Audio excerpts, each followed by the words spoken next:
All right, Chairperson, board, staff, and Alcohol Advisory Council members. The lobby is open, the meeting has started, and the recording has begun. Great. Thank you, Dustin. Hello, everybody. Called to order the LCB's Alcohol Advisory Council meeting for Wednesday, December 1st, 2021. I'm David Postman, the chair. Members Russ Hauge and Ollie Garrett are here as well. And you should be seeing them in a second. A few housekeeping things before we get started. We have a lot of people online. One, the meeting, like all of our public meetings, is being recorded and it's going to be posted on our website by the end of the day. Today, Dustin will be giving some of you on the council permissions to use your camera and microphone, which just means you have the ability to turn them on and off as we go. So everyone should be mindful of background images as well as noise, and you could keep your camera off until it's your time to talk, and that would probably help. And we think our platform is stable enough for all of us to be on camera when it's time for that open conversation. So we can do that. If we get a little traffic jam, we may ask people to turn their cameras and mics off until it's their turn to speak. So I guess I should have said that first. I think we can probably try to turn everybody's cameras on the council when we start the agenda.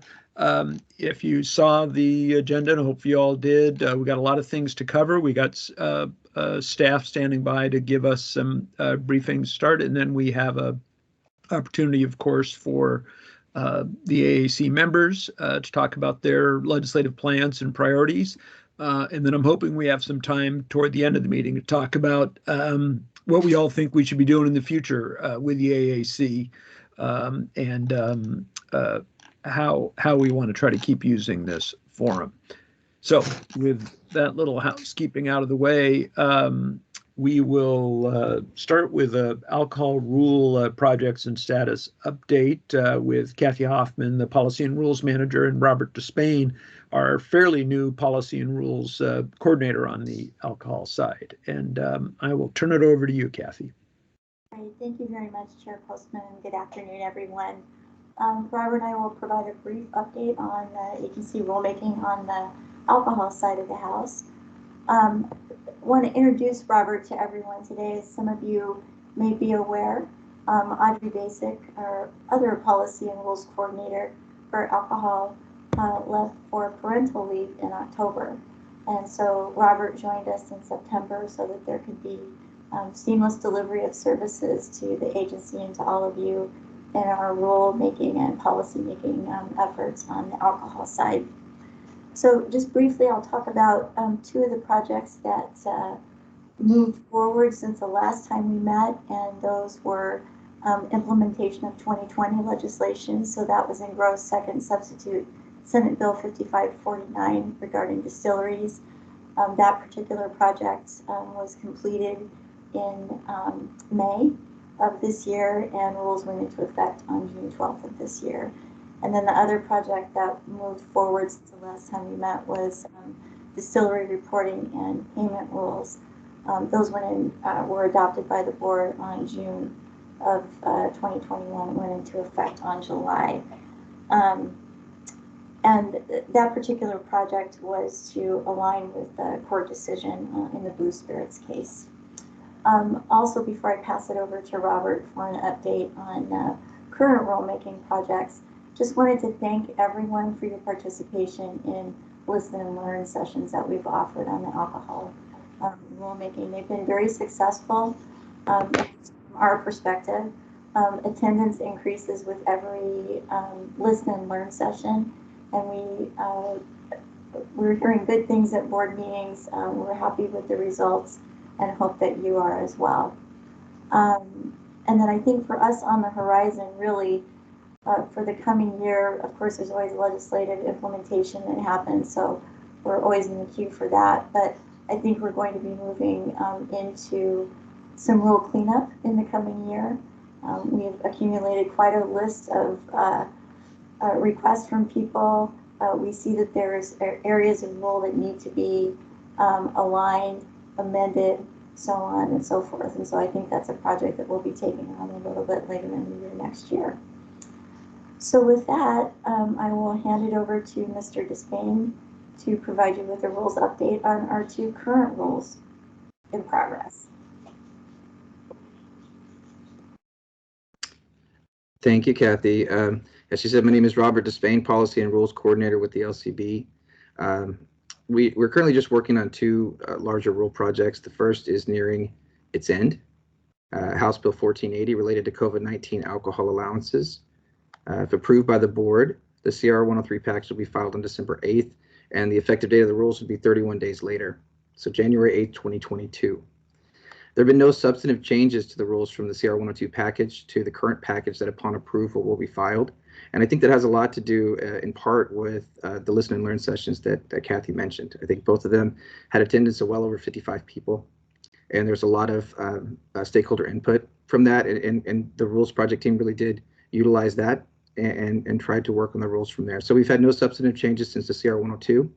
If adopted, the final rules will have several components related to the following 3 broad categories. So this is just brief. Temporary rules creating endorsements for to-go alcohol sales, which is temporary through July 1st, 2023. Temporary rules for outdoor alcohol service area, again through July 1st, 2023. And permanent rules updating food service menu requirements. And the updates were meant to kind of make it broader and be more expansive and more accepting of different types of foods for each license. The other rule project is regarding rules around axe throwing at liquor licensed premises. We are currently in the pre-proposal statement of inquiry phase, which is a mouthful, but that's to say basically that it's still very much in its infancy. And so we don't really have much to report on that yet, as we're still kind of in the internal rule project stage right now. And that's it. Okay, great. Thank you, Robert. Anything else, Kathy? That's it, Chair Postman. Thanks very much. Okay, great. Thank you both. We really lucky to have been able to get Robert to step in as he did, and has been doing a great job. So hope you all have a chance to connect with him. Moving on, we will get a licensing and regulation update from Becky Smith, the director. Becky.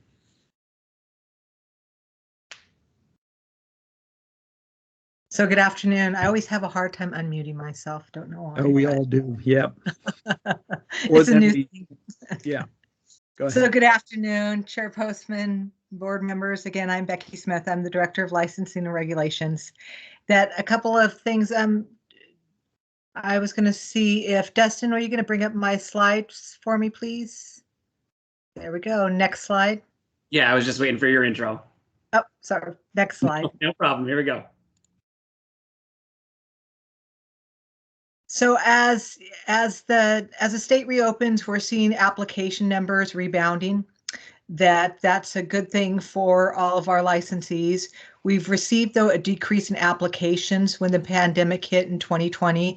Wasn't a surprise that we were going to see a decrease. And looking at 2021, which is still not over, and comparing it to the pre-pandemic numbers in 2019, we're currently seeing an 18% decrease in overall applications. The largest decrease was 24% decrease in new license applications. And so what are those new license applications? Those are the restaurants. That unfortunately, we're seeing the biggest decrease in restaurants, new restaurants applying for licensure. So here is a comparison chart for applications received in 2019, 2020, and 2021 for liquor license applications, special occasions, and of course, the alteration requests. Across the board for 2020, we're seeing a slow decrease in the applications. For special occasion applications, we've seen an increase slightly this year as the state reopens. There was a small amount of special occasion licenses because it still remains the temporary allowances for those special occasion licensees to have online virtual auctions. So as folks started to learn about the ability to do some virtual auctions, we started to see that increase happen. And of course, alteration requests, that this was a huge spike for staff in 2020 for the alterations. And due to the number of licensees who were requesting outdoor service. It actually was a 200% increase for the number of applications that we received in that area.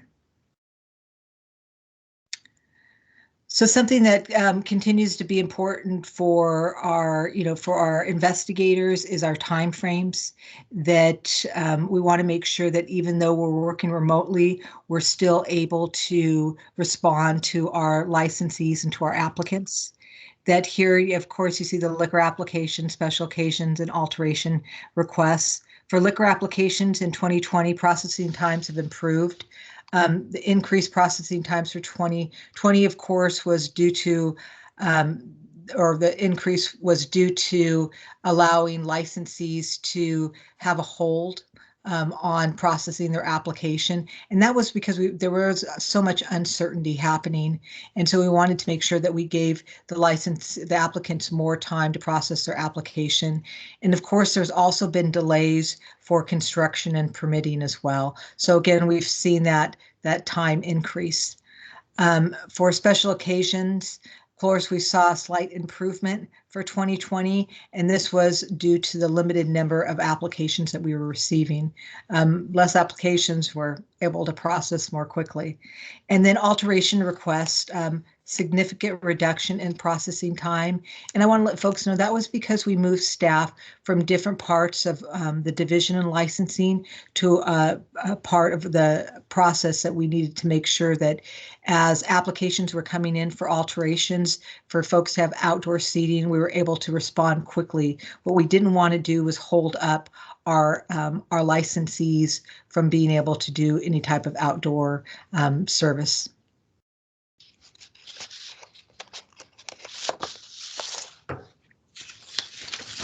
And so on to outdoor service. So number of alteration requests increased, and the unit received over 1,500 requests, which was twice as many as the year prior. The majority, so 75% of the applicants received were outside service to offer opportunities for licensees to be able to stay in business.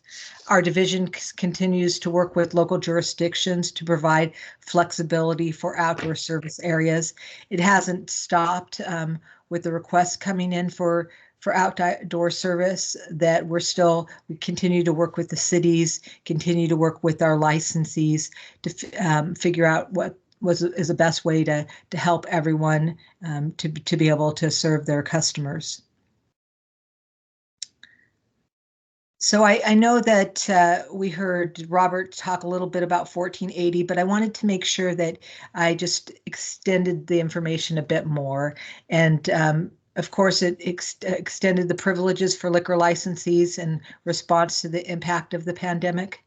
That I want to thank all of the industry members that participated in rulemaking, that we had a lot of folks sitting at the table, but it really did make a difference to hear your voice when we're making changes. No matter how slight those changes are, we need to hear how things are working and what we need to change in the process. Since the bill passed, we are preparing to accept applications and update resources.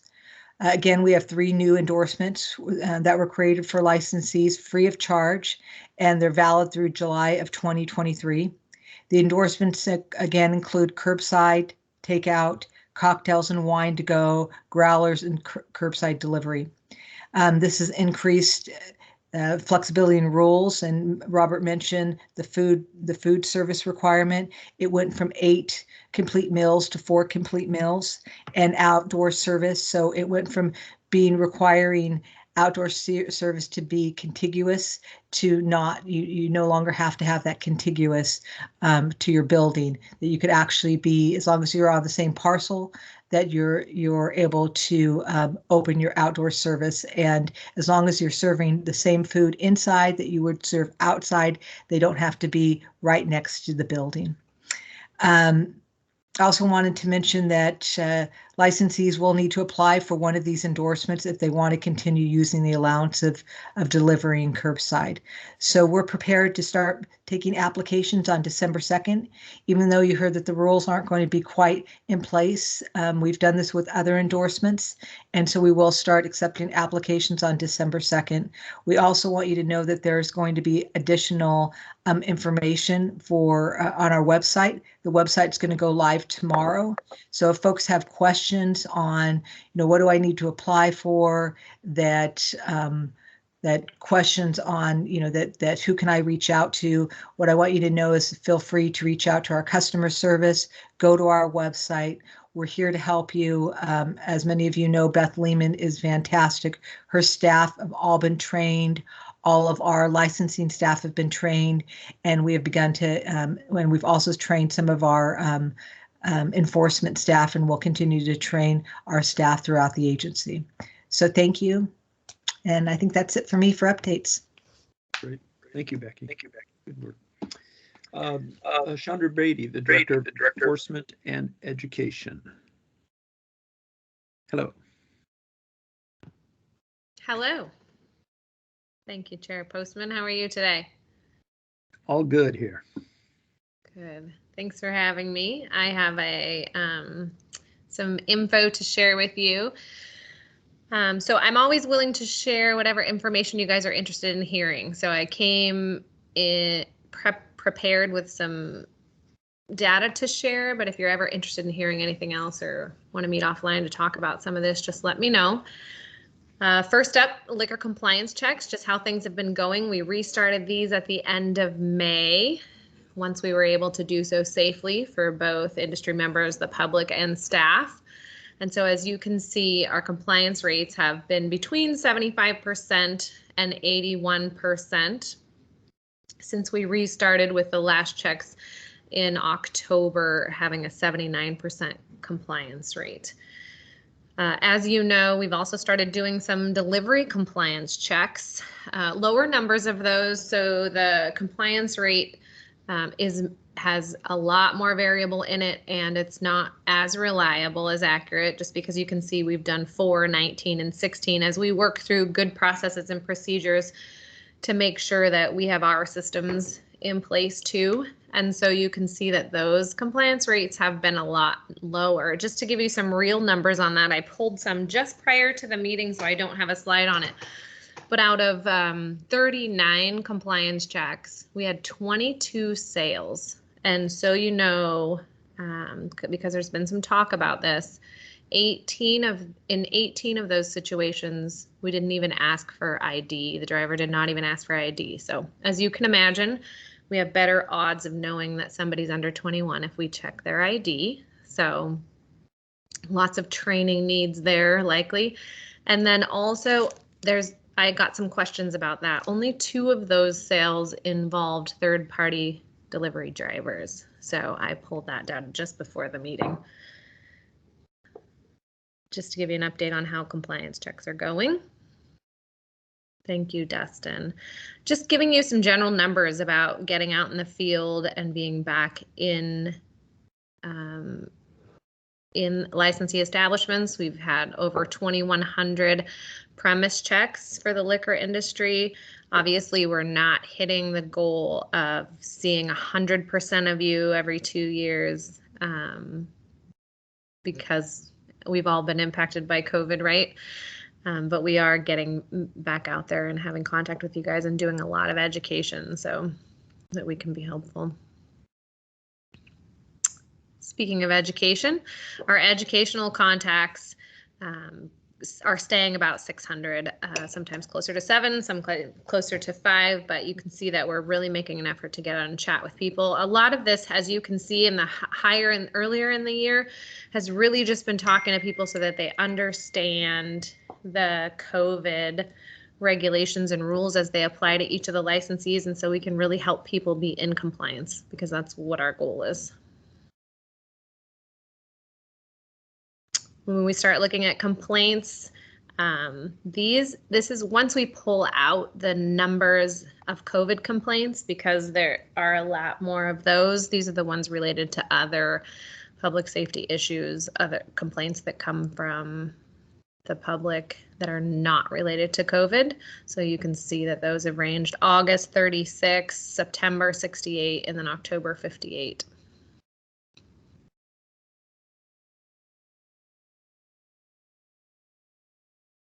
And when we start looking at the topic of complaints, you can see where those are coming from. These are the top 5 reasons why people are calling us about compliance issues. So minors in the top 5, over service in the top 5, and then criminal or disorderly conduct of a licensee or employee, all up there in the top 3. So those are the issues that we're seeing the most of when we look at what our complaints are for in the liquor industry. So that's everything that I brought for you today, unless you have questions for me. And like I said, I'm always willing to share info. Great, thank you. I think we'll hold questions till we get to the council members' time, if you can stick with us, just in case that comes up. Appreciate that. No problem. Thank you. Thank you. Jim Morgan, the Chief Financial Officer, is going to give us an SMP update. Good afternoon, Jim. Thank you, Chair Postman. As you all may be aware, the SMP project is our project to replace our aging licensing and enforcement systems. I was appointed the interim director, interim executive sponsor of the project when Megan Duffy left the agency last spring. I continued to be the sponsor through the process of completing a new budget request so that we can continue the project. And the sponsor role has recently transitioned to Tony Hood, who is our new deputy director. So in the future, you'll be hearing from her. In 2019, after working closely with the Department of Licensing, a number of LCB staff shadowed them and worked with them on their procurement for a new licensing system. Through that process, we learned quite a bit. We saw several different systems, and we made the decision to select Salesforce as the platform for our new system. In addition to that, LCB procured the Salesforce system through a master contract, and then we conducted a competitive procurement for the integration services to implement that system. Through that process, Slalom was identified as the selected vendor. The initial phase of the project commenced in summer of 2020, with the first phase being a discovery phase. The purpose of this phase was to gain a complete understanding of what it would take to complete the project. Unfortunately, the result of the discovery phase was to find that substantial additional resources would be necessary to complete the project. This discovery was made after the budget requests were due for the 21-23 biennium in the fall of 2020. Through the winter, the agency continued to try to make progress with Slalom until this spring, when it was determined that our best path forward would be to suspend the project and make an additional funding request through the supplemental budget process.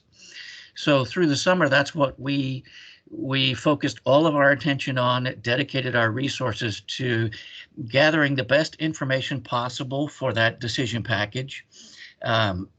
That included internal evaluation of all of the project resources that would be necessary, and also we conducted a request for information out to potential integrators to help us better inform the cost of those services.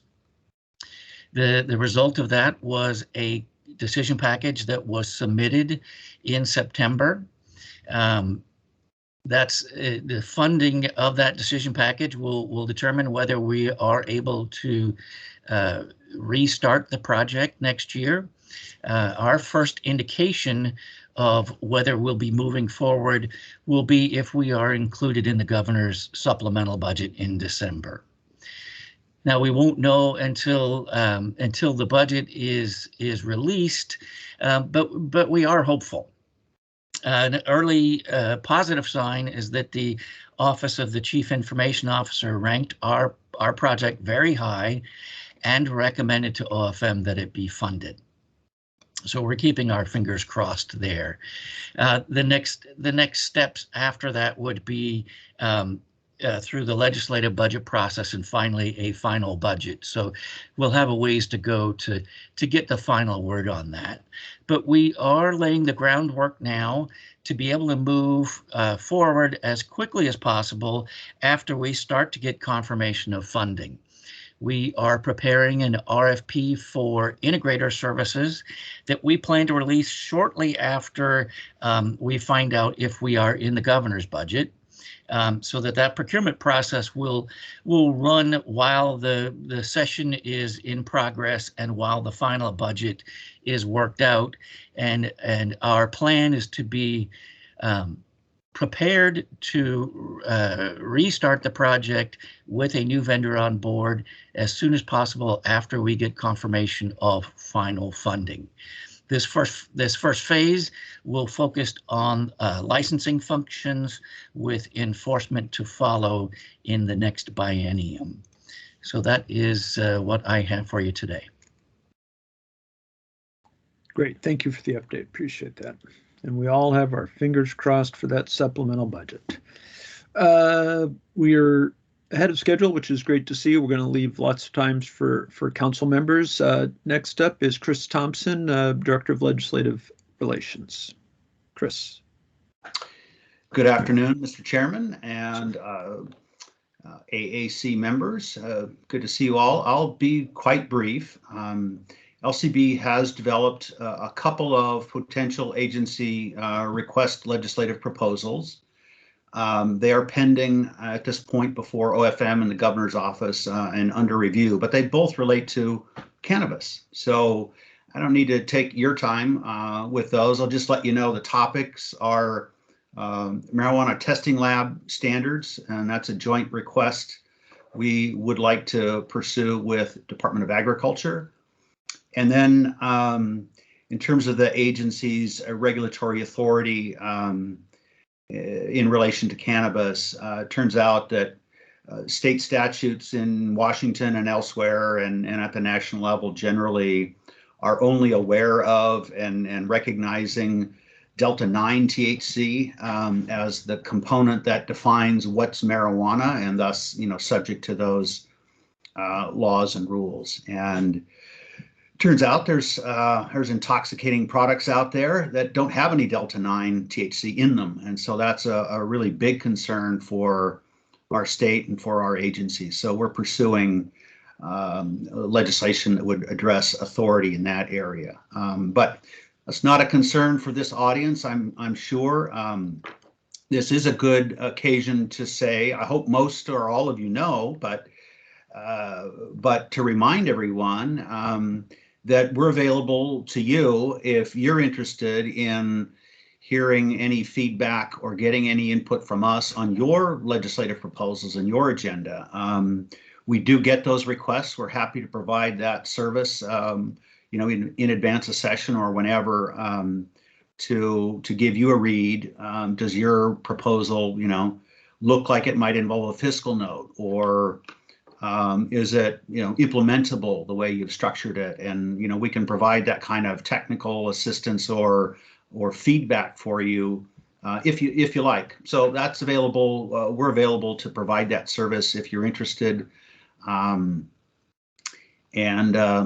That's all I really need to share with this group, because we did have, let me say one more thing.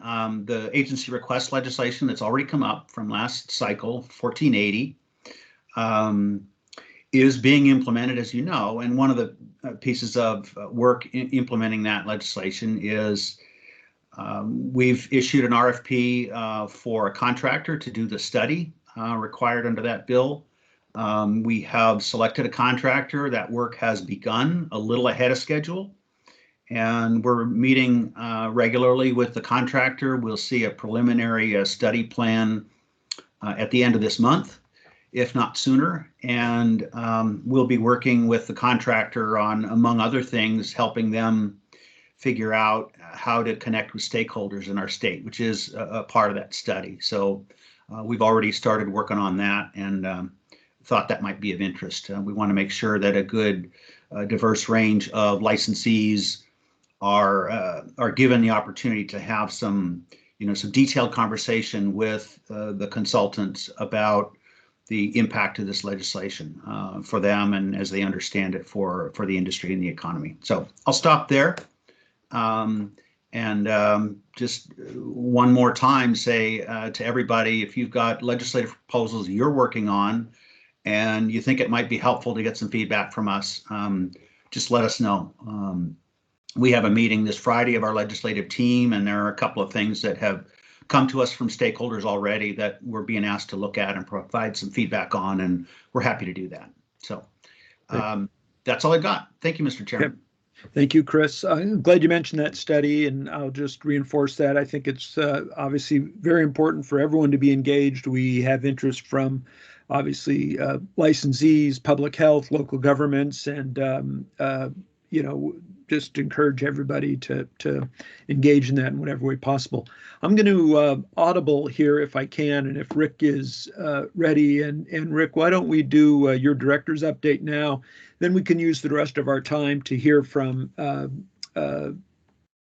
council members, and we can go right into the discussion about future meetings. They could ask their questions, and the rest of our time would be focused there. If that works for you. Sorry to put you on the spot, Rick, but... No problem. That works. Thank Great. you, Chairman Postman. This is Rick Garza. Good to see you all. Hopefully you had a wonderful Thanksgiving opportunity in our family to get together after 2 years. So I hope you all had a great time. I think I want to just talk at an agency level, and I'll be brief.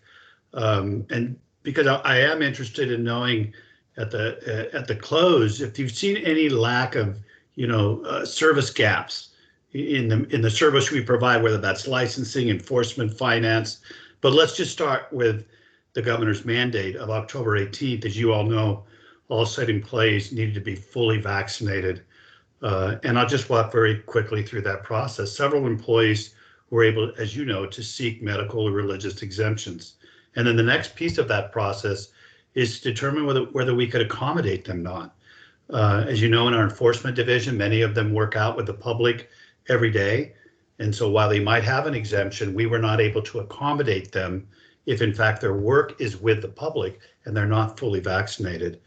I think early on we were concerned that we would have, of our 342 employees, several that were not going to be able to stay with us or that would choose to leave us. The good news is that didn't happen. We lost just 8 employees. Several of them we were able to accommodate so that they could work from home remotely, as they have been for almost 2 years now. And then some folks in enforcement, the accommodation was for them to move out of enforcement into another division in the agency. So we're able to almost keep all of our people. Almost 98% of our employees are still with us. Again, some of them they're reassigned, some of them they're working remotely. But we'll continue to look at that every 60 days, just so you know, because as the state opens up, and with the new variant, who knows what's going to happen in the next few months. We were kind of hopeful that we'd be able to look at January as an opportunity to reopen our offices, and all of state government, just as you're probably aware, all agencies are looking at what's the future look like beyond January. But I think the most important thing I wanted to share was with respect to the service we provide all of you, we've got almost all of our employees with us. Ollie Garrett several months ago asked a really good question when we talked about service gaps or business needs and how we're doing with the folks that we regulate. And she said, how do you know that there are no service gaps? So in September, we did a survey to all of our licensees, and that's cannabis, alcohol, vaping, tobacco, to ask them whether there were any gaps in service that we provide, really zeroing in on licensing, enforcement, and of course, finance, where people pay their fees and taxes. Unfortunately, we had just under 100 responses with 18,000 licensees on the alcohol side, 14 in tobacco. It was not much of a response. The only thing I can think of, maybe that tells us something positive, that people don't have concerns. But of those that did answer, and statistically it's a pretty small number, I don't know how much relevance we can place to it, but it is 100 people who responded. The vast majority, was 94%, we're satisfied with the level of service that they're getting, even though most of our employees are working remotely. So I wish we would have had a bigger response, but we didn't. But I wanted to share that information. I think having you now here with us today is the opportunity for you to look out to your own groups that you represent, the licensees, and ask them, are there issues that you're aware of? I personally have not gotten a lot of emails, or maybe on the other side of this, that our folks are working more closely with all of you than they were even 2 years ago. And so it seems like working remotely is working for us. It feels like our business needs are being met. I guess the question is, are your business needs being met? And so you could send me an email. We could set up a call for any of you that represent many of the trade associations and our licensees to give us feedback from that. I haven't heard anything from any of you recently of concerns around service gaps or us not meeting. I know licensing, enforcement, and Jim and finance have done a lot of innovation in the last couple of years to make sure that we're keeping in close contact with you in communication. So just wanted, since I've got you all here, to share that, and please contact me or our staff or the board if you're feeling like there are issues that we're not addressing, because we need to make some decisions come January about whether we're going to return people back to the workplace. But some of the discussions I've had with Chair Postman and the board and some of our senior staff is it's working quite well. And if it's working, then why would we, especially with a variant that's we've just heard of in the last 2 weeks that's come forward, can we continue to work the way that we're working now? And so that's all I would add, Chair Postman and board members and staff. Any questions, or maybe we'll wait until we get further down the agenda, David? Okay, great. Thanks, Rick. So we really now have the rest of our time here for as much of an open discussion as the council members would like. We really want to have a chance to hear from you, as many of you, and as in depth as possible. So one, I would invite you to turn on your cameras. If everyone does that, we can get a sense of who's all there. It also allows people, we can raise hands if people want to jump in and talk. I don't believe that there's any set agenda or order in which you all would have a chance. So I really want to just go around the table, and I'm going to call on you and give you a few minutes if you want to give your top items, maybe what you're looking at in the legislative session, or to address any of the things Rick raised. We'd love to hear any feedback you have on service delivery and things of that sort, alcohol allowances, the two current rulemaking processes that are underway in your worlds, and again, I'm hoping it can be a little bit open. And if somebody wants to add something to somebody else, just click on that raised hand thing, and I'll try to keep track of that and keep things going. And absent any better way, I'm going to do a reverse alphabetical order of your associations, because I'm pretty sure we went the other direction the last time. So if that works, we'll start, and that means Josh McDonald is up with the Washington Wine Institute. Hi, Josh. Hey, Chair Postman. It's good to see you. Can you hear me all right? You bet. All right, wonderful. I first just want to add a bit of comments to the presentations that we just saw and our experience from the Washington wine industry in the last year and a half. And that is, we have, in my 8 years here now, I'd say easily the last 2 years, we've never worked more closely with the Liquor and Cannabis Board to help solve problems, to address issues out there as the pandemic continued on. And your team has been absolutely wonderful in helping us get through that. And there are many things we worked on together. We meet regularly now, more before, and continue to stay in contact with each other and across agencies, which I think is incredibly important as we, as we're impacted not only by Liquor and Cannabis Board, but by other agencies as well, and the governor's office, and everyone talking to each other. It's just a tremendous level of I think, increased ability to get things done and to know what's going on and stay on the same page. So the processing time that Becky mentioned, I can attest to that. We've changed so much of our operations outdoors, or need to make alterations or change our functions as wineries to accommodate COVID or other needs, and their team's been really quick on that. Also from the rulemaking side, really appreciate all the feedback they've taken from us and improved the rulemaking process. And our wineries are definitely very excited about the outdoor seating modernization and some of the other privileges coming our way that we absolutely is going to be huge for us moving into the next years. Other than that, we're as the Washington Wine Institute, we don't plan on running any specific legislation for the 2022 session. So we're just going to be prepared to engage and talk with any stakeholders on anything they're working on that impacts our industry, and anything that we would have a feeling about or a position on, and happy to engage in any of those discussions with anyone here at any time. So with that, I'm happy to hand it back to you, Mr. Chair, and you can continue on the way. And I'm here for questions or to engage in more debate or discussion as we move along. Thanks, Josh. Appreciate that feedback too. I see one hand up, my old pal Roland Thompson. Roland, did you have something you? Sure, Mr. Chairman. It's nice to see you in the job. Roland Thompson with the California, or the Wine Institute, the California Wine Institute as it's known up here.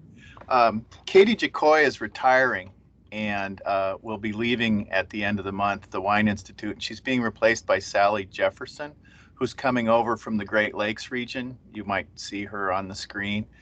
She's worked for the Wine Institute for about a decade or so.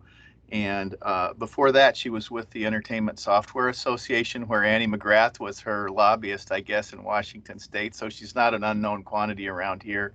And if I could just turn it over to her, I think we echo a number of things that Josh said, but she might have a few things she'd like to add, if that's okay. Sure, we can call you the Wine Institute for this meeting only. So then alphabetically, that would work. Yeah, there we go. Go ahead, Sally. Thank you. So, there you go. Thank you very much, Chairman Postman and Roland. I appreciate the introduction. Really do appreciate the opportunity to join you all here today. Wine Institute is not planning to run any legislation in the coming session. I think similar to what Josh talked about, we are want to engage in discussions on other issues that may be raised here and other priorities that may be raised as far as working with other stakeholders on what they're doing and discussing and presenting our point of view on what those are. So anyway, I look forward to the opportunity to working with all of you all, including, of course, the board and the staff. Great. Thank you. Nice to meet you. Back to our other list, Brad Tower from the Washington Liquor Store Association. Well, thank you, Mr. Chair. It's nice to see everybody. I don't have anything in particular to share about any agendas that we have, but I did want to thank Chris and the rest of the LCB staff. We did take them up on that offer to have a conversation about ideas that we were vetting, and it was tremendously helpful. And I'd encourage others to reach out, because this is one of the agencies that's really wonderful to work with that way. So thank you. That's great. Appreciate that. Thanks for the feedback. Katie Doyle, Washington Hospitality Association. Thank you, Chair Postman. I will echo both Brad and Josh's comments. The Liquor and Cannabis Board has been phenomenal over the last 2 years. I'm still relatively new to this job, and so you have all been stuck with my myriad of questions. I'm pretty sure I ask someone a question every single week, and your team has been just outstanding. I would say to direct some attention to Rick's concerns that they didn't get good survey responses earlier this year. We don't get good survey responses either right now. I think our members are extremely fatigued, and all of the feedback that we're receiving in regards to the LCB has been super positive. So on top of our interactions, our members are having really positive interactions as well. So that's good news. We are running legislation from last year that doesn't exactly pertain to the LCB, but it is a budget request for license fee reductions. Last year, Senator Rolfes waived license fees from April of last year through March of this year. And we're hoping to piggyback on that legislation and reintroduce House Bill 1359, which will reduce license fees associated with spirits by 50% through 2023. So very, very narrow window in terms of license fee reduction, but our members are still really struggling to recover from COVID.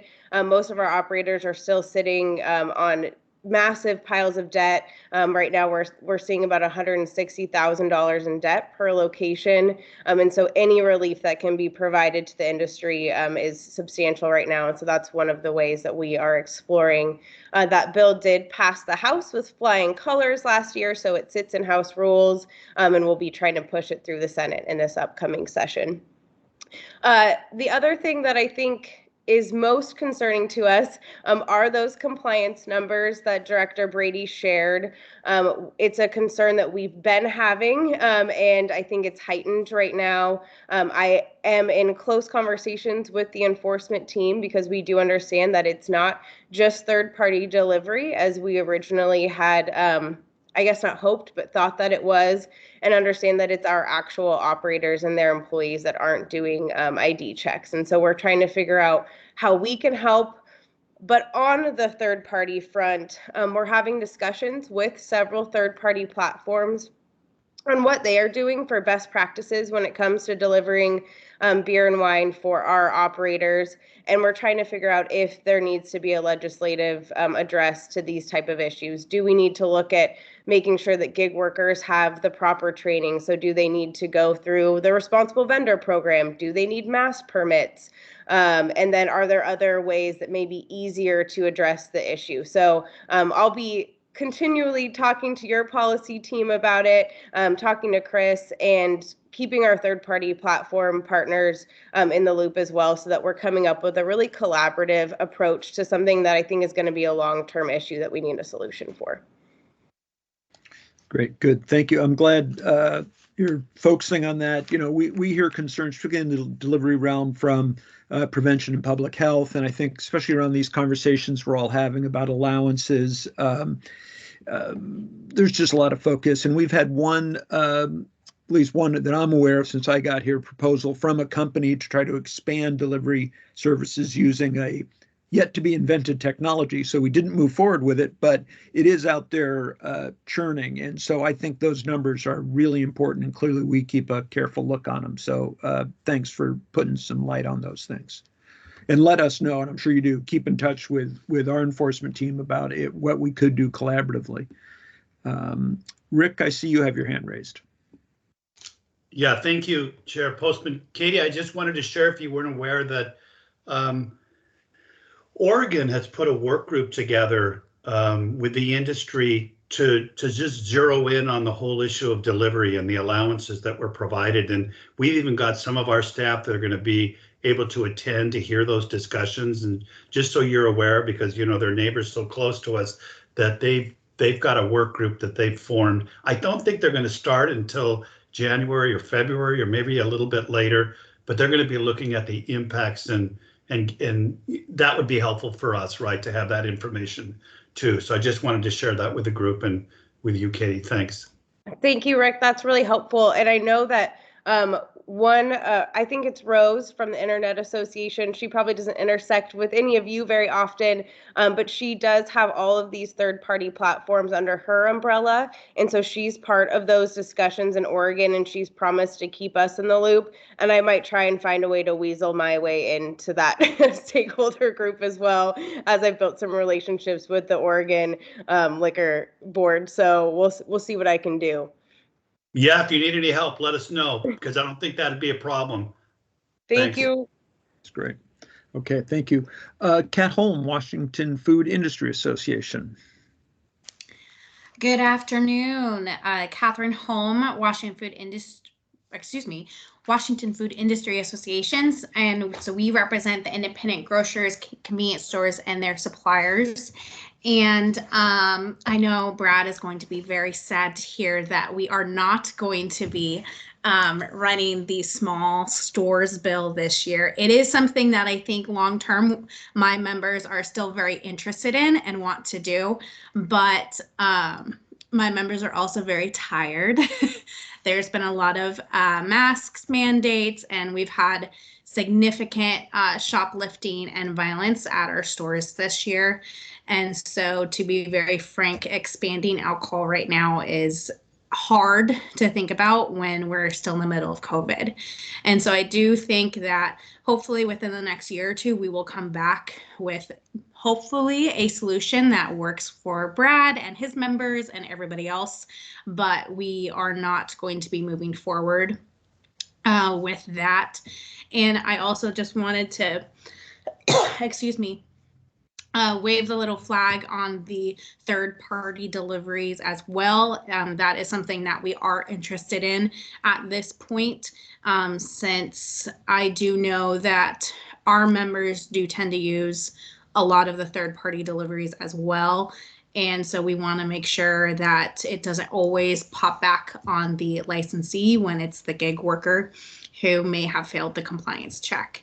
So at this point, not a whole lot of alcohol stuff on the agenda for us, but always looking forward to seeing what other issues pop up and everything else. So thank you. Great, thank you. Next from Washington Distillers Guild, Harry Volsgin. Did I get your name right? I'm sorry. It's Mari, silent H. Mari, okay.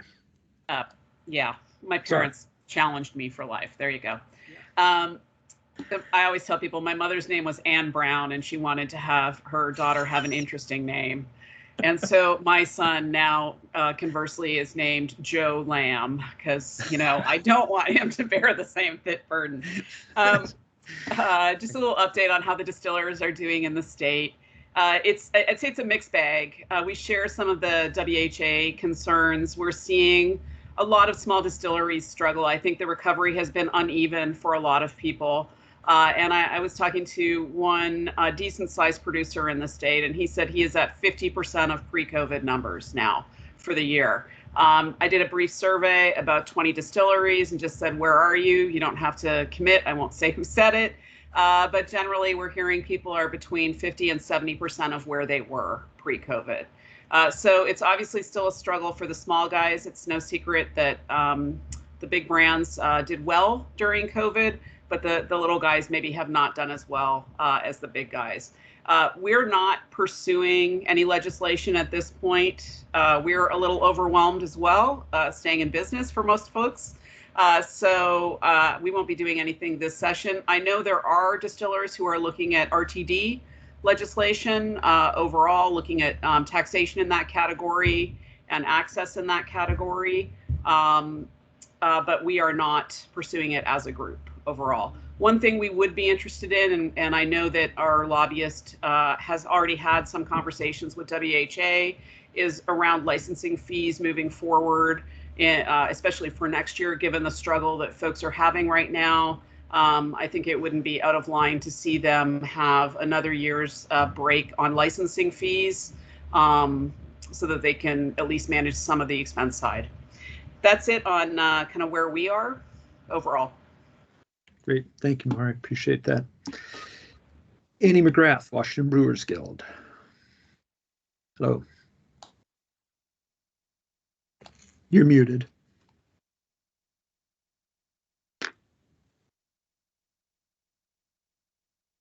No, still, sorry. Dustin, any suggestions?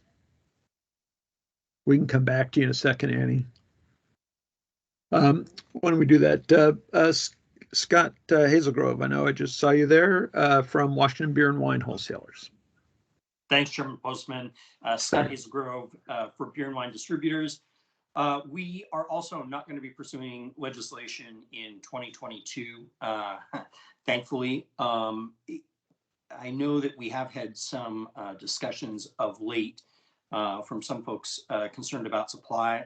Been pretty proud of the distributors' ability to keep the shelves full in a lot of grocers and other retailers when, quite honestly, a lot of other products have struggled to get there. But we are facing some of the same challenges that a lot of the other people are facing with supply chains, and I think that's starting to create some bumps. So I just wanted to make folks aware that certainly is probably an upcoming concern. We're aware of it. We're working our way through it. I think we're going to get back to normal with a steady supply, but we are aware that there have been some jump ups where people have said, I can't get XYZ product, or quite honestly, we can't get XYZ product. And my guess is Annie and some of the others can probably talk about some of those challenges from the producer side, because it really starts at that end of the system. So thank you all. Great, thank you. Annie, let's try you again there. Okay, how about now? Perfect, go ahead. Oh, all right, well, it's too bad because I was really brilliant just a minute ago and I don't think I can do it twice. So I'm really sorry you all missed out on that.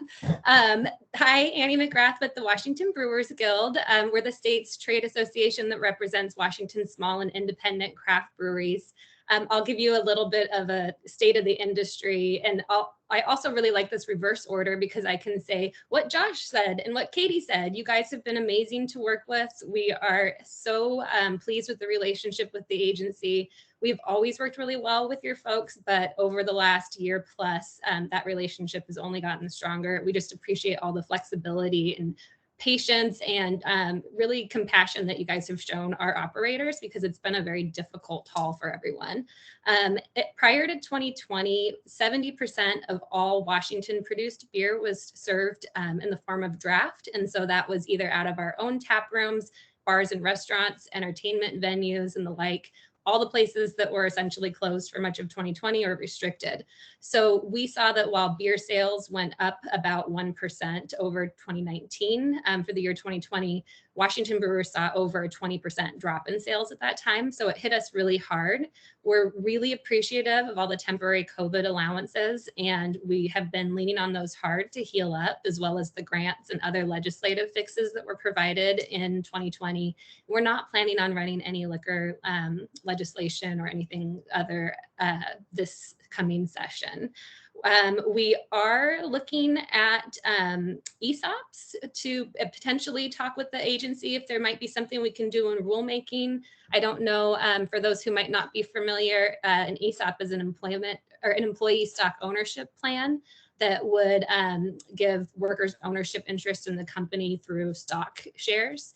And currently, the way that those are structured, most of them sit at about 30% for the ESOP, and that runs afoul of the agency's kind of long interpretation of regarding true party of interest. So that's something we'd like to have some further conversations. But again, during COVID, it hasn't been entirely urgent, and we'd like to see if any other stakeholders might be interested in that conversation as well, that might be impacted.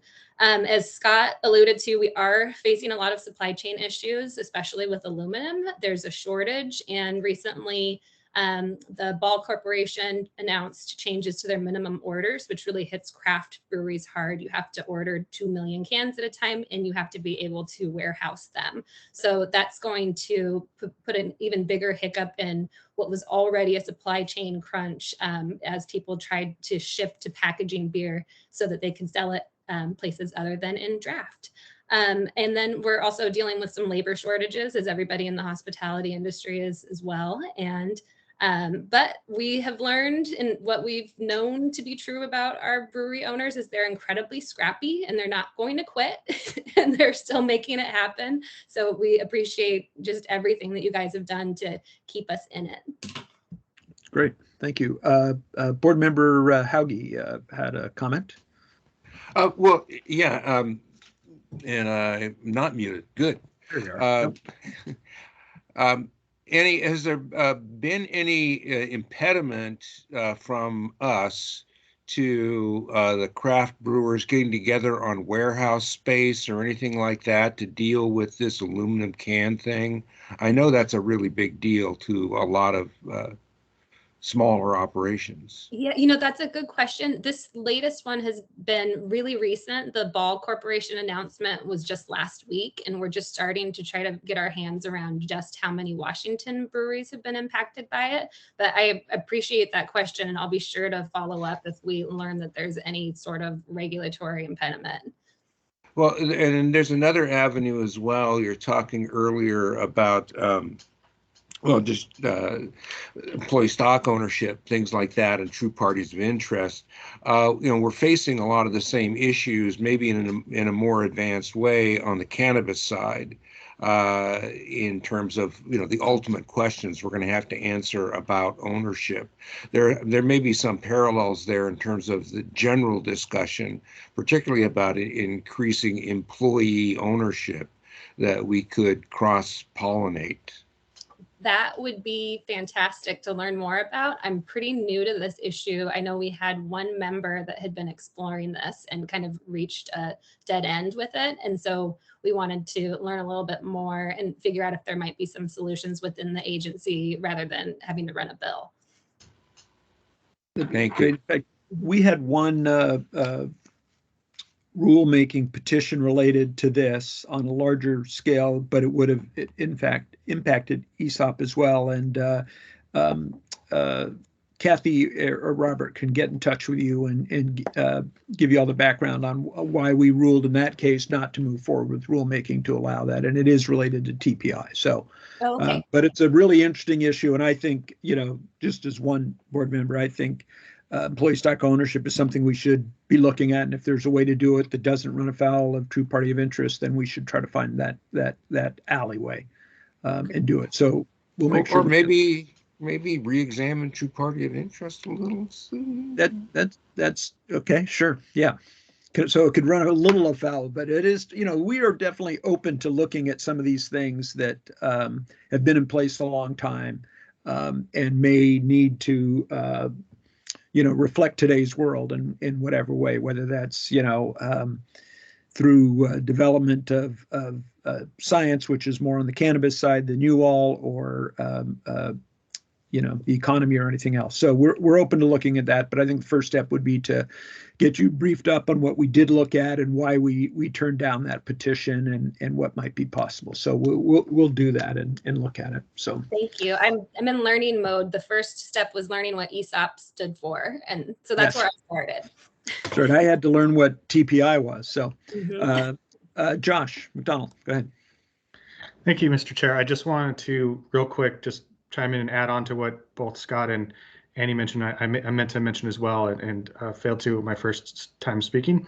That is, supply chain issue is very real for our wine manufacturers as well.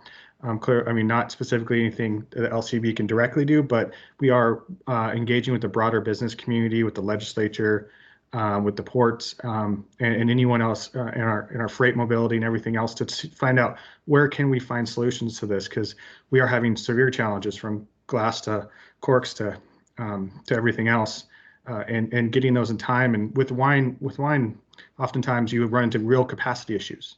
So you need to move wine to bottle, and then to move the recent harvest into tanks, and it's just the timing is way off now. It's becoming a tremendous challenge for us in main capacity. So we're engaging a broader conversation around that, but it's an absolute real issue for us as manufacturers on our end as well. Sure, thank you. Kat? And I wanted to echo the same issue with our stores. Obviously, it's been in the news both nationally and locally about supply chain issues at grocery stores, convenience stores, and it doesn't matter what industry you are at this point, there is supply chain issues. However, we are part of a group that is helping start and this is just more so for the stakeholders who are on this meeting, is that we're doing a supply chain caucus. And so Rep Binky is the one who is kind of leading it. And if you haven't gotten the invite, I definitely, please reach out to me because I'm helping facilitate everything. But we really hope that you all would want to be involved, as we go forward and try to figure out some of the supply chain issues, because it's not just alcohol, it's kind of every industry and it's hitting us all. And so just, really am encouraging you all to please get involved in that as well. Good. Thank you for adding that. Moving back to our list, is there anybody here from the Puyallup tribe? Did not see. No. How about Bob Kelly from the Nooksec? I haven't seen him or another Nooksec representative online either. Okay, thanks, Justin. Holly Chizza, Northwest Grocery Association. Hello, everyone. So I won't repeat what has been said a good deal by a number of folks in our industry. Obviously, supply chain is even betwixting us larger retail grocery companies and finding material. I do want to also acknowledge the comments about enforcement practices, as we have had an incredibly high amount of staff turnover. As you can imagine, our employees are burnt out and they're not able to continue to work for us.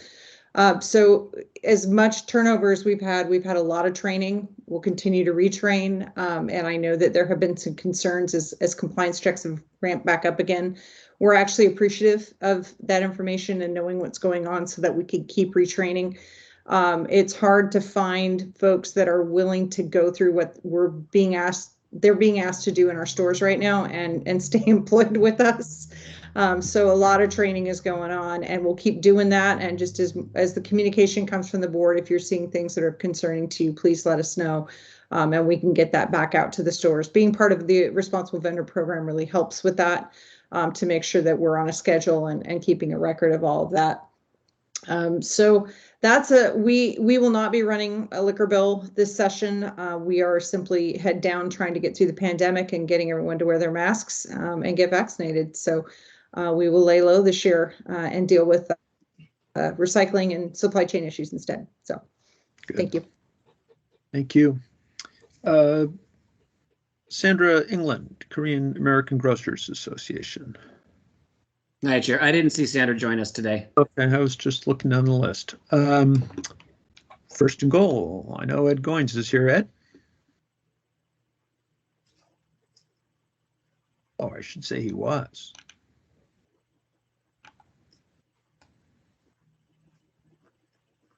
Okay, he's either stepped out or gone.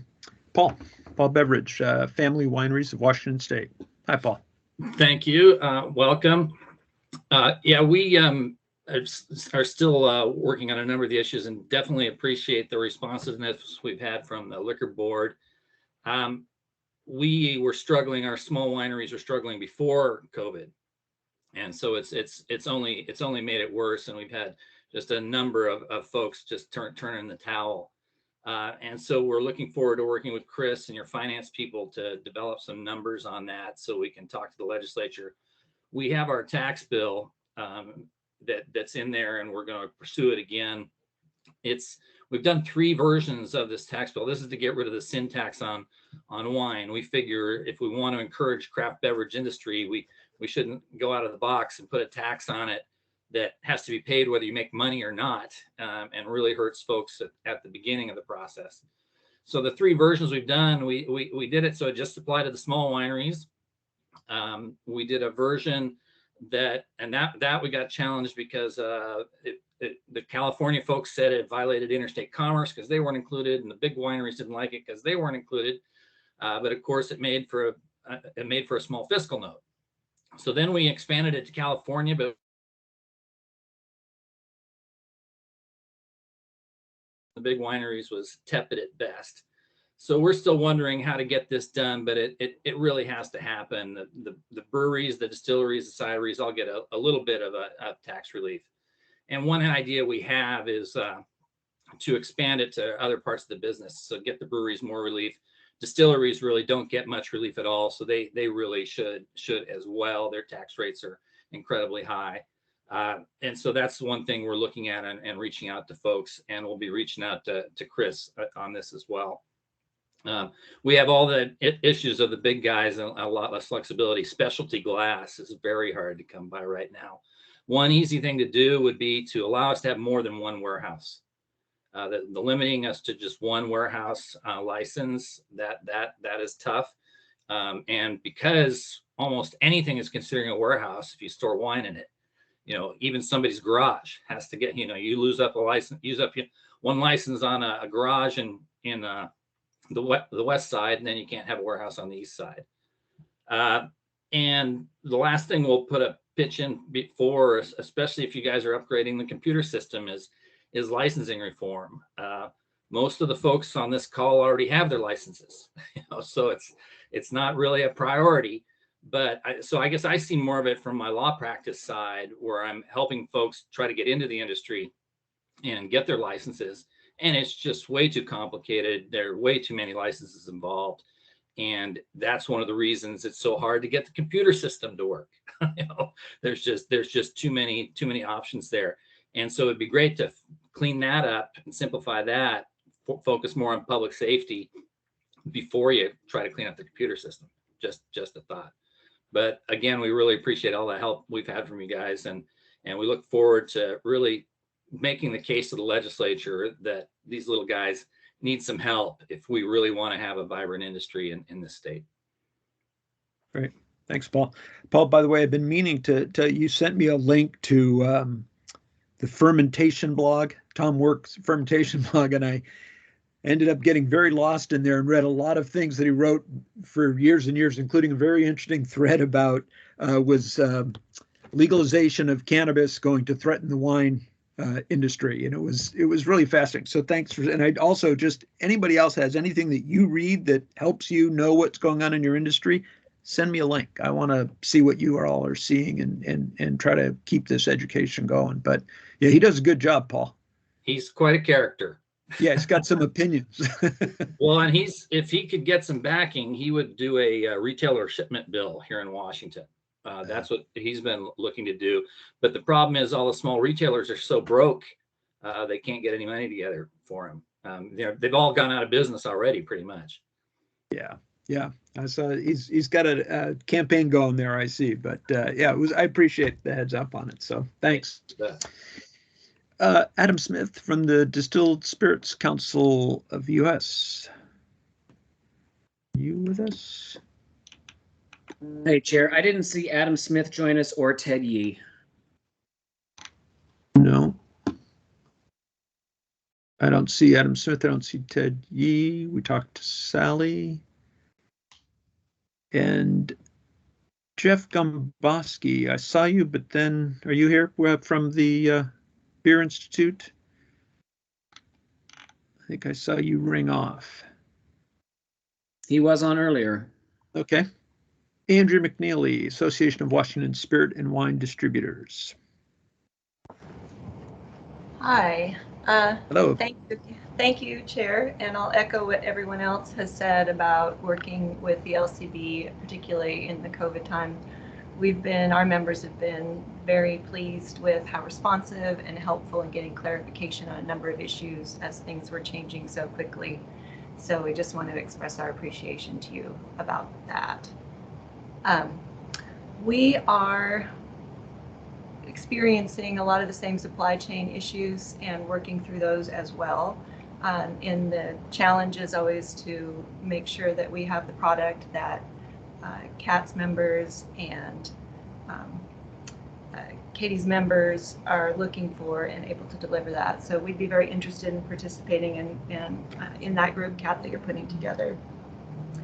We are running the bill. We're running the same bill that we ran last year regarding tax rates on the hard seltzer spirits-based versions, the ready-to-drink cocktails that are lower in ABV, and that's lower than 7% ABV. And what we're looking to do is to create a tax rate for those low-proof beverages that's at least competitive with the tax rate on similar types of beverages that are either wine-based or beer-based. And the tax rate that we ended at the end of last year was $1.19 as a flat rate on those, as compared to wine is about 87 cents and beer at about 24. And so that's what we're pursuing this year, and just looking forward to working with all of you on that. Okay, great, thank you. I think we've made it around the table. Is there anybody who was missed from the council? Not seeing any hands going up. One thing I just also want to take a second here to see if any council member has questions for any of the staff, including the director or the board. This would be a good time. We've got lots of time here. And so just go ahead and click that raise your hand if you have any questions or comments. And in the meantime, I am really interested in how useful this vehicle has been for you all in the past and at this point, and what should we do, if anything, to change it. It remains valuable for me as the newbie on the board, certainly to get to know you and to hear these issues. I'm more than happy to continue them and try to do them back on a regularly scheduled basis, a couple of times a year at least. We should meet quarterly. But it's a lot of time for you all too. And so I just wonder if anybody has any thoughts about that. Can we do something to make these more useful to you all? Any thoughts?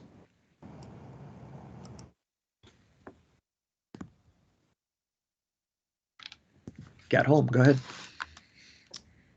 So I actually would like to do them a little bit more often.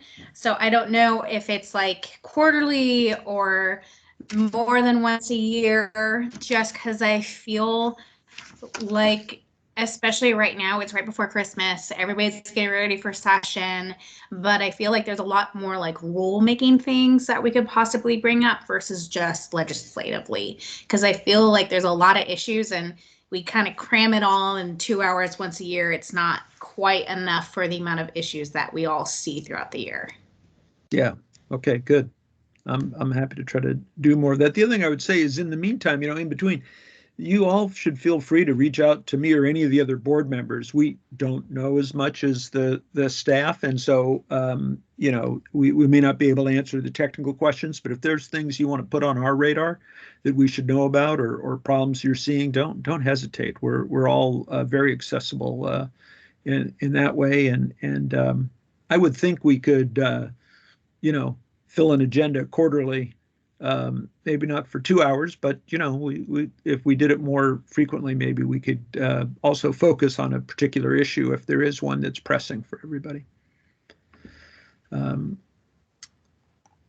Katie, see your hand. Katie Doyle's hands. I will echo Kat's comments. I would be more than happy to meet quarterly. I know a handful of us have the pleasure of meeting with your team monthly, but I think having the broader group together on a more regular basis would be really helpful.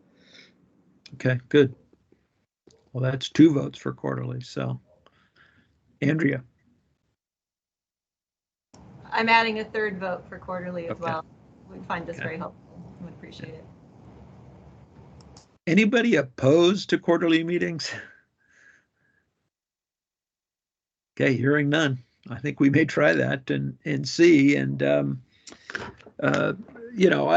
first of all, I want to take a second to also say I really appreciate all the feedback you've given us, mostly positive, and that makes me feel really good. And it reflects the staff that I see working all the time and hear what they say in our meetings and how hard they're working too in these tough times.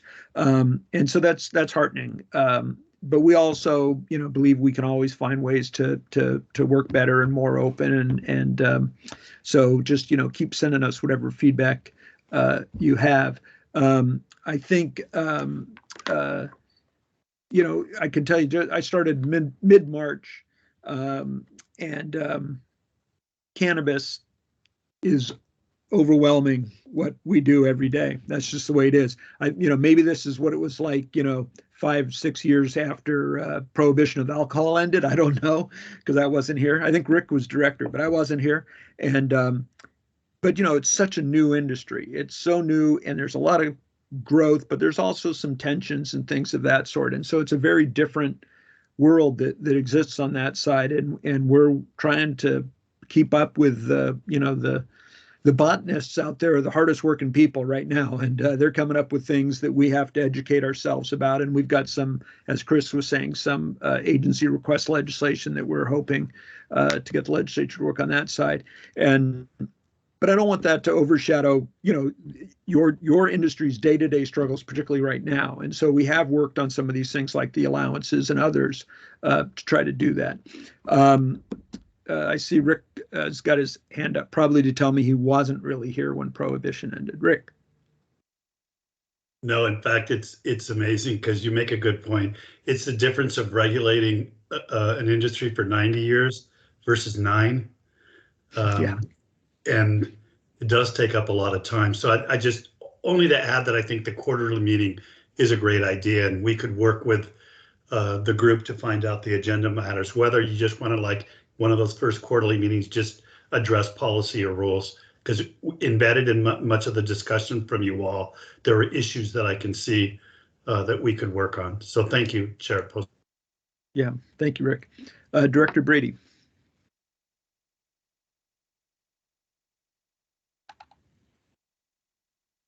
You had your hand up. I was talking and saying some really amazing things on mute. So yes, it's like what Annie said, we're all at our most brilliant when we're muted.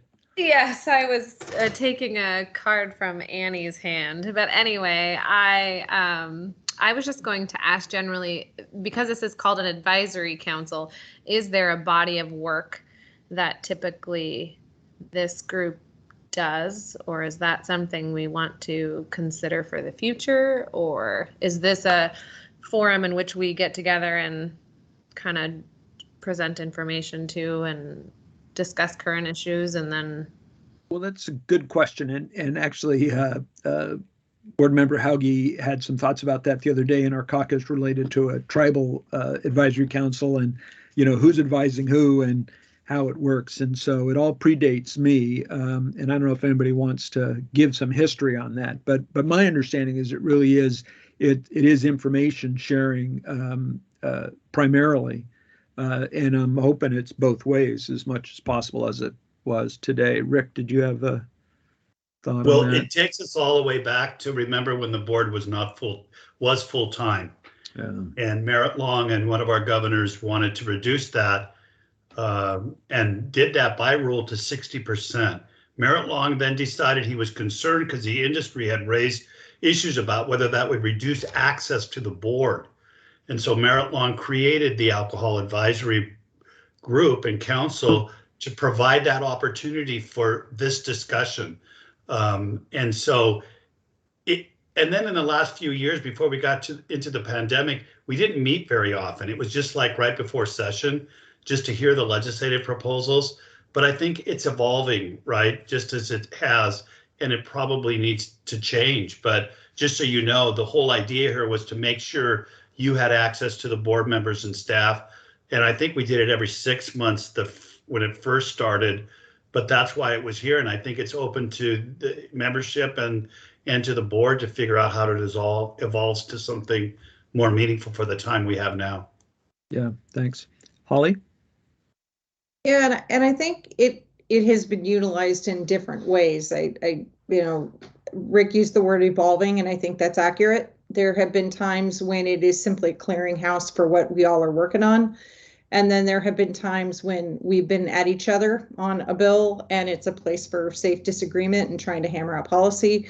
And then there have been times where it's a place to get together to try and figure out, can we do some reform bills, which we've done a couple of those big, large omnibus bills over the years. So it's kind of whatever the need arises. We don't usually give it an assignment. It just kind of evolves as needs get. And I would agree that I think right now meeting more frequently would be helpful, if nothing else, to know how we can support each other as we get back to whatever the new normal looks like. So. Okay, good. Yeah, thanks. And if there seems to be, it doesn't sound like you all have a lot of legislation coming forward, but who knows if there's a value in having one of these meetings during that session as an update on what's happening, we could do that. So just, be in touch and let us know if you have a view on that or issues that pop up even if it's just a smaller group that we want to get together, if there's a particular legislative issue that we want to address or that you want us to at least know about, I'm happy to do that. Checking to see if there's any other hands up here. I don't see it. Okay, well, we're going to finish 30 minutes early, which is, I got to tell you, a little bit unheard of inside here, but it's because you all have lots to do, I know, so we won't keep it going. Member Hauge has his hand up. Russ? Thanks. I just wanted to say that I recognize as a board member that COVID has hit the industries and the people you represent the hardest, next to people like my wife, who's a registered nurse and has been up to it in her armpits in the hospital. And I just want to give you my profound thanks, and please carry them on, particularly to those people on your retail sides. Everybody who works in a grocery store deserves combat pay. And I can't say enough about how much I appreciate the work that the people you represent have been doing. Yeah, thanks, Russ. I appreciate you saying that. I would second all of those comments. I've noticed more and more of these signs in retail outlets that say, we're short-staffed or we're training new staff. Please be kind to our employees, and it's just shocking that we need to keep telling people that, particularly in a time now when we should be helping each other. So thanks, Russ, for that. Okay, well, with that, I think we will wrap it on that. Thank you all very much for making the time and sharing your thoughts and listening to what's going on in the agency. And again, just going to invite you all to stay in touch. Shoot any one of us on the board message if you want. The staff perfectly well, and they're always accessible as well. And if there's a problem, luckily we don't have a lot on the alcohol side, but if we do, just let us know. Put it on our radar, and we'll be glad to follow up with whoever we need to. So with that, thank you. Good luck in the last part of this year, and we'll talk to you before the next quarter is out. Thanks.